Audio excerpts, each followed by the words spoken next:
আমাদের খেজুরের গুড়ের যে প্রজেক্ট, এখানে খাঁটি গুড় প্রয়োজন, নির্ভেজাল, চিনি মুক্ত, একদম খাঁটি গুড়। আপনার ন্যায্য যে দাম, আমরা ওই দামটাই দিব।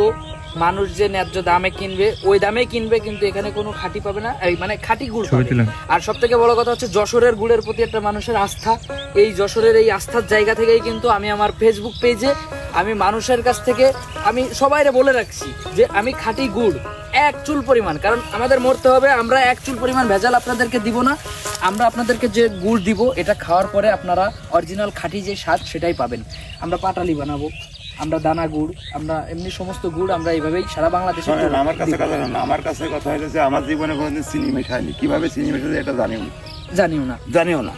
কারণ আমাদের এখানে আমি আর একটা গাছি আছে, সেও 100 গাছ কাটে, আমি প্রায় 100 গাছ কাটি। আমাকে দুজনের ভিতরে কোনো চিনি পাবেন না জীবনে কোনোদিন। না আমি কবরে জাতি হবে, নামাজ পড়ি 5 ওয়াক্ত ইনশাল্লাহ। তবে চিনি তো চিনি, আমি চিনি মিশনের জানেন না সঠিক। তো যাই হোক, আপনারা তো শুনলেন, মানুষের কথা শুনলেও কিন্তু বোঝা যায় যে আসলে কোনটা সঠিক কোনটা বেঠিক। কারণ আমার ফ্যামিলিটাই নামাজি ফ্যামিলি। আমার একটা ছেলে আছে, তারও কথা হইলো। আমার কথা হচ্ছে এই টাকা নেবো 1 নম্বর, মাল দেবো 1 নম্বর, 2 নম্বর টাকা নেবো না, 2 নম্বর মাল দিব না, এটা আছে।